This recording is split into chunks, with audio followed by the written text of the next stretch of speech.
কে বলেছে হাউস ওয়াইফরা কাজ করে না, তারা নাকি বেকার? কে বলেছে এটা? তোমরা জানো হাউস ওয়াইফরা কত কাজ করে?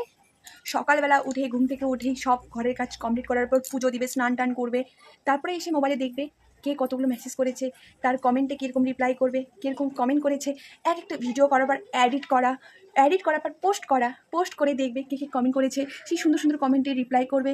কি এগুলো কাজ না? তারপরে সে রান্নাবান্না করবে, রান্নাবান্না করে খাওয়া দাওয়া, বাচ্চাকে সামলানো, এটা করা ওটা করা, পটি পরিষ্কার করা, এগুলো কি কাজ না? তারপর একটু টাইম নিয়ে একটু রেস্ট নেওয়ার পর আবার মোবাইলে এসে ভিডিও করা, সেই ভিডিও করার পর কমেন্টে রিপ্লাই করা, পোস্ট করা। উফ, কত কাজ করতে হয় তোমরা জানো না? আর বলে হাউস ওয়াইফরা কোনো কাজ করে না, তারা নাকি বেকার। তারা বেকার না, মোবাইল চালাতে আর সংসার চালাতে যোগ্যতা লাগে। আর আপনারা খারাপ খারাপ কমেন্ট করেন যে হাউস ওয়াইফরা বেকার।